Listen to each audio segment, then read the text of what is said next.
guarantees. Joining us now in downtown New Albany, Mississippi on the Tallahatchie, for the Tallahatchie River Festival on the Tanglefoot Trail is the mayor of the city of New Albany, Mayor Tim Kent. Mayor, good to see you, sir. Good to see you, Gerard, and we're glad to have y'all here. Well, I tell you what, we were just talking to Billie Jean about the fantastic weather. This is such a great time of year in Mississippi to conduct these sorts of events. I know you're expecting a big crowd, and there's so much to do and see here. You got to be really proud, Mayor, of your city.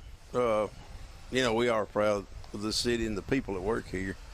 Billie Jean and her crew do a fantastic job every year, but not only on the Riverfest, but on other events here as well. Yeah, so and you're going to take over this downtown area, right? When the festival gets cranked up. We're going to try it this year. Maybe it'll work. We were talking with Billie Jean about the great representation Union County, New Albany has in the state legislature, always looking out for the best interest of New Albany and the state in general and the county. What's on the radar for you, Mayor, that you'd like to see the legislature address in the coming session, in the coming term? Well, it looks like they have a lot of interest in trying to develop downtowns, the smaller downtowns, and that's one thing I hope they'll continue to look at. Grants for these towns that can't afford to levy a tax mill or a huge tax mill. Yeah. And that's one thing I'd like to see them continue. I don't know, it looks like probably with what we're seeing now, I'm sure they're going to have to continue school issues for the public school system. Yeah, of course, you got virtually half the general fund budget, of course, is devoted to education. So that's right. Always something they got to take up. Passed a big teacher pay raise last year. Hearing lots of state employees that are requesting one as well. The teachers got theirs, and the legislature will have to take that up. Of course, the legislature, or the state, I should say, produced a tidy surplus the last 3 years and did again this past fiscal year. And maybe not looking for the same level of surplus, but still overall the state's pretty good fiscal condition and looking to make some investments to grow the state. Yeah, it looks like it. Looks like the state's in great financial shape right now. And, they're always going to have those kind of things to employees think they ought to make more money, and they should. And I'm sure the state will find a way if they can to help them. So one of the things that we've talked to municipal leaders about, Mayor, is the PERS program, which is the Public Employees Retirement System, the defined benefit plan that public sector employees in the state of Mississippi participate in.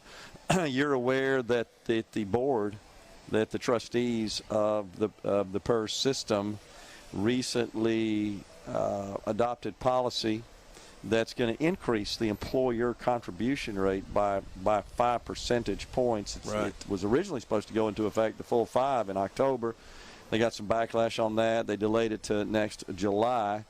But now it looks like they're going to phase that in 2%, 2%, 1% over 3 years. But this is a cost that cities, municipalities, and non-state agencies will have to bear out of their funds.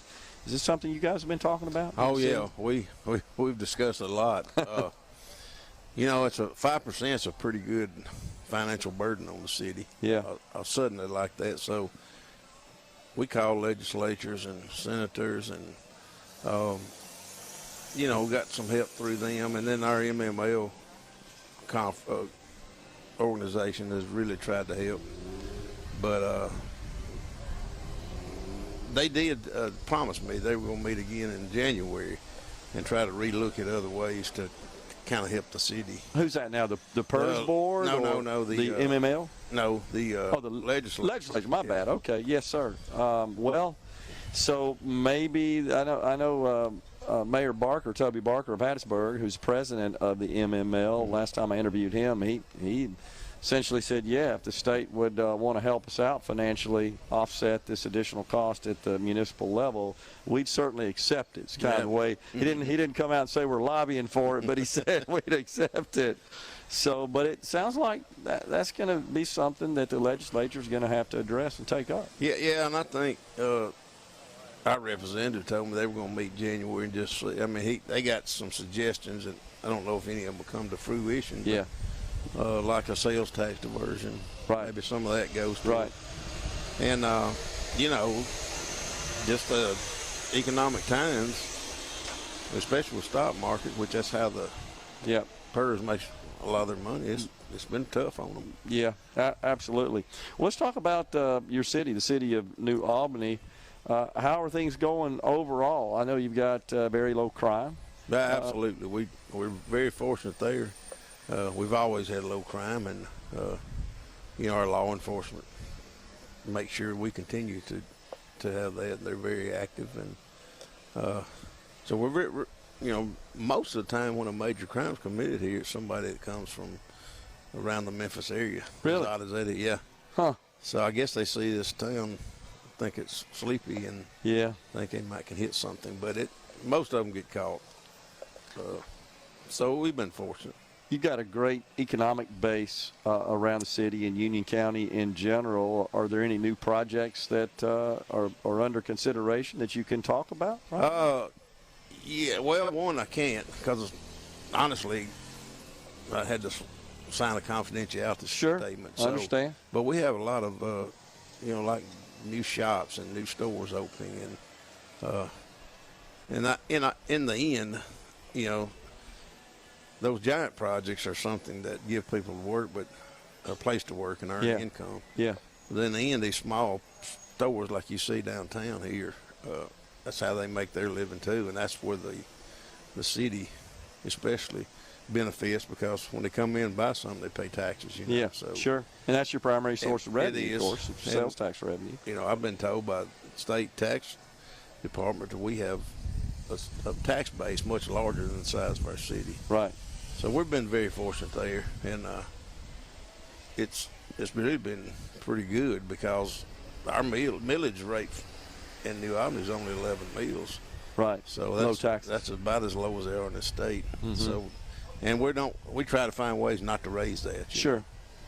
Yeah, that's not very popular. No, it's not. And that's kind of one of the challenges with the PERS increase, because that's an expense that cities and counties will have to bear, and they got to figure out a way to absorb that, either through maybe new tax revenues, or perhaps the legislature increasing the diversion to get more revenue to the cities, and but you certainly don't want to raise property taxes. No, we to don't. Deal with that. If there's any way possible. Yeah. And you know, we deal with it every year at budget. Sure. Everybody wants a piece of the action. Of course. So we have a lot of requests.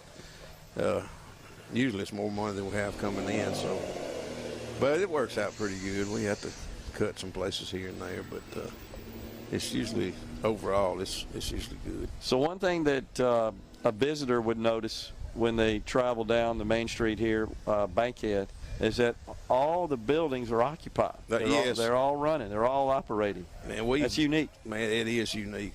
I have another mayor that stops in here. I won't mention the town, but he kept telling me how fortunate we were. And, you know, we take it for granted sometimes. And right. Finally, I asked him, I said, what are you talking about? And he said, have you been to my town lately? I said, no, probably been 10 years or so. And he basically said, you know, we got empty buildings. And we got, like, Department of Education in some of them just to make them look full. Yeah. So, you know, we're very fortunate, and we do take it for granted sometimes. But, yeah, if one comes empty, it doesn't stay empty very long. Well, that's good. And, of course, you got a lot of folks coming in. Billie Jean says that a lot of times these visitors come in, fall in love with the town, which is no surprise, and they decide to just pick up and move here and make it their residence. That's the first one I heard come into City Hall and told me that. I was amazed by that. I said, well, why did you move here? Because they lived in a much larger town. Yeah. They said, well, we came to the Riverfest and just loved the town. That's awesome. They moved here, and we've had several since.